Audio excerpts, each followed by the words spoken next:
Our Nicole Menner is live in Canton to bring you the sights and sounds of this weekend. Hey, Nicole.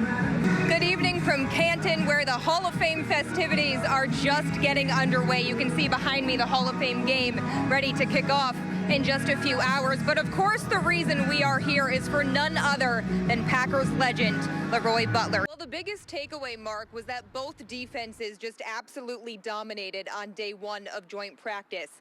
And keep in mind, most of the Packers starters did not play last Friday in the preseason opener, so this was really the first time the ones got to go up against an opposing team. Overall, a memorable day here for the Brewers, but this was a game that rookie Bryce Terang is likely never going to forget. You really couldn't have scripted things any better for him. It was the home opener, his first time playing here at American Family Field, and his first career home run coming in the form of a grand slam. All eyes are on Aaron Rodgers right now. I mean, what else is new? It's never dull here in Green Bay in the offseason.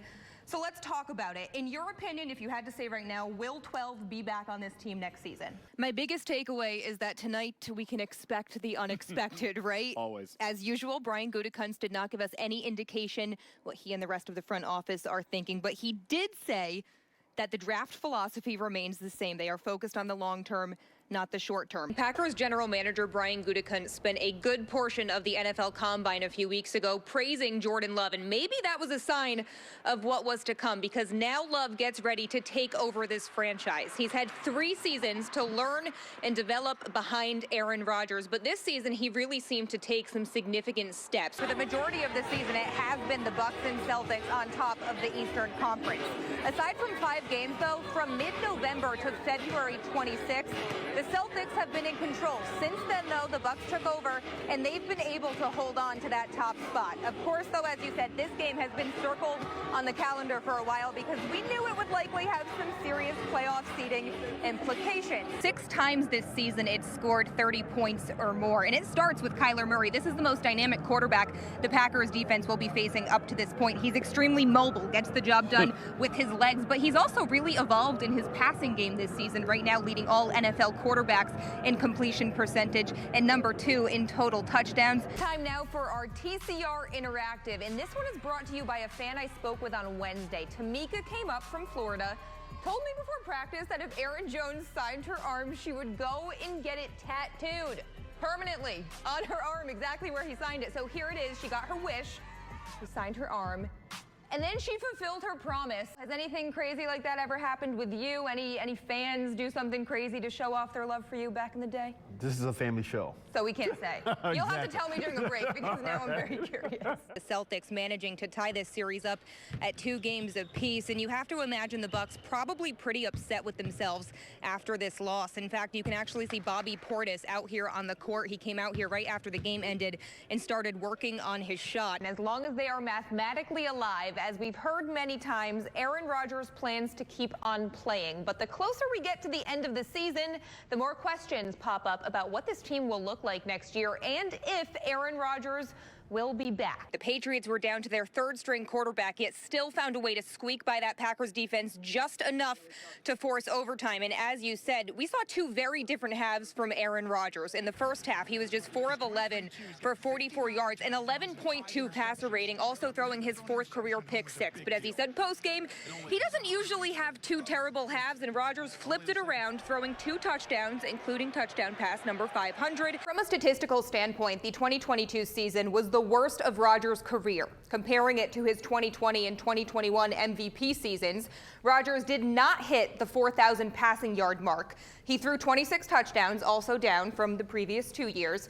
His 12 interceptions were more than he threw in both of these years combined. The rookie, the star on offense with 3 touchdowns, and then defensively, the star was Rudy Ford, playing the most defensive snaps he has this season, 2 interceptions. And just to take you inside the locker room, a lot of praise for both of those players, but when we started talking to Rudy Ford, the defense around him started cheering and chanting his name. Bucs fans can breathe a big sigh of relief because, according to reports, after undergoing further testing on Monday, Giannis Antetokounmpo avoided any serious damage in his right wrist. ESPN reported that Giannis suffered a sprained ligament and will undergo treatment and return to the lineup once the pain subsides. 14-12, probably not what most would expect when you see Aaron Rodgers and Tom Brady on the field. No, instead we got what a lot of the players said they expected when we caught up with them post-game in the locker room, and that was a defensive slugfest. It was definitely the most defeated. I think Cody would agree that we have seen the locker room and even Aaron Rodgers at the podium. Disappointment was the word we heard frequently. The truth of the matter is that the Packers last week, many of them said this was a must-win game. In the locker room after this one, they were saying now every game becomes a must-win. Earlier this week, Rodgers was asked about his legacy, and he said he understands that quarterbacks are judged by their championships, but he said that, you know, the individual accolades also matter as well. What do you think this does to his legacy, the fact that the Packers didn't come out of here with a win tonight? I made a hit that I've made thousands of times. A broken left shoulder. I couldn't feel my left shoulder. I couldn't feel it. When LeRoy Butler's football career came to a sudden end in 2001, Big blow for the Packers defense. it was just another bump in the road he had to overcome. To play 12 years, I beat the odds again, and I said to myself, there's no reason to try to drag myself through trying to play again. If my shoulder's broken, it was in bad shape. And I said, yeah, I'm done. And I still had the same smile. Butler channeled the same positivity he learned to have during his childhood. He was born severely pigeon-toed Those leg braces. and lived in poverty. My grandmother explained to me, as a special needs kid, I'm sitting there with these braces on like Forrest Gump. And she said, God gave everybody a talent. I said, Grandma, what's my talent? I mean, come on, let's be realistic. She said, you have a unique ability to ignore anything negative. So during the 16 years it took to achieve football immortality, the legendary Packers safety was patient, I don't believe this. trusting his time would come. Was there any point during the 16 years where you doubted that you could get in? No. You always thought you would? Nah. I just don't think like that. Butler spent the entirety of his 12-year career in Green Bay. Few stayed with their original team. I took 3 pay cuts to do it. I'm very, very proud of that. He earned first-team All-Pro honors 4 times, became the first player in the league to enter the 20-interception and 20-sack club, Butler is going to score. and was a pivotal piece of the Packers' 1996 championship season. The Packers have the ball. Not to mention his iconic touchdown celebration on a December day in 1993 turned into a tradition forever tied to Lambeau Field. That's the man that originated it. But it wasn't until longtime Packers PR director Lee Remmel told him about a certain accolade that Butler realized Canton could one day come calling. He said, you made first team all decade.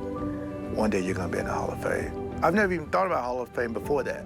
His mother, Eunice, jumped on board. We worked on my speech 2009 or 10, something like that. I was like, Mom, that's kind of narcissistic to just assume I'm gonna make it.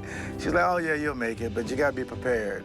Eunice passed away 6 years ago. This is very emotional, especially when I see my mom, because she was amazing. But her presence will be felt in his speech, full of gratitude for the people along on his journey. What's the most valuable thing that she guided you to put in that speech? She wanted me to emphasize the people that helped me. That's kind of the headline. The story should be you. And LeRoy Butler's And Saturday, Hall of Famer will finally be added. Do you feel like there's a sense of finality to that and that it's kind of officially closing the chapter on your football career? I think it'll never be closed because of who I am. My legacy will keep going till I see another young man or another young lady achieve what they want to. Plus, you always got YouTube, right? You can go watch it. A remarkable story for Butler. He will be inducted Saturday by his wife, Genesis, and former Packers teammate, Gilbert Brown. He will be speaking first, and he told me his goal is to have the shortest speech in Hall of Fame history, so we'll see if he stays true to his word. Our Nicole Menner sat down with Akil Jr. as she took us through her journey and what it means to be Kenzie Strong. In your mind, did you really think you would be able to get out on the field this season? Yeah, I knew it. I was like, I'm going out on that field. It was that strength and determination that led Kenzie Copenhaver back on the soccer field after going through the most trying time of her life. When I try to remember it, it's like there's like 2 months of my life missing. She and her sister were involved in a serious car crash on Christmas Eve. Like, we were driving to work, and then the next thing I knew, like, the airbag was in my window, and we were way over in the ditch, and Kenzie was unconscious and bleeding from her head. Kenzie suffered a traumatic brain injury and was in a coma for 2 weeks. It wasn't like when she pulls through, it was if she pulls through. And then it was just a lot of waiting and praying and hoping that she was going to recover. Kenzie can't recall anything that happened that day or the critical weeks that followed. But when she started to wake up, the nurses that was on the shift before told us that he had been experimenting with her. He was asking her questions like, raise your hand when I say your name. She did remember her favorite sport. Named all these sports, and she raised her hand on soccer. So that was a really exciting moment for us because it sort of gave us hope that we were going to get most of her back.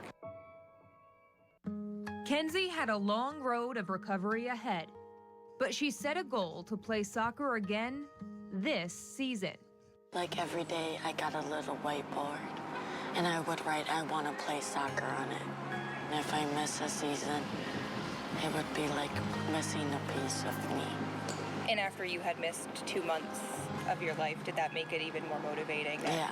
Refusing to let the crash keep her away, Kenzie gradually worked up the strength to return. She gets something in her head, and she doesn't stop till she gets there. With encouragement from therapy, They go, oh, we have a soccer ball here. And they took it out for me. And I dribbled it down the hall because I was so excited. and the stamp of approval from her doctor. And he was like, yeah, you can play. Only restriction is no heading. Okay. I was like, okay, deal, I hate heading. 15 weeks after the crash. And also number 16, Kenzie Copenhagen. Kenzie was back on the field. I was really excited, and I was like, yeah, I'm gonna do this. Her teammates now coining the term Kenzie Strong, surprising her with these special jerseys. I was like, what? I didn't know. It was just amazing to feel that. In a time of darkness, soccer gave Kenzie hope. And the phrase Kenzie Strong will always serve as this reminder. It was a hill, but you can walk over hills, you can get over them. In Kiel, Nicole Menner, Fox 11 Sports.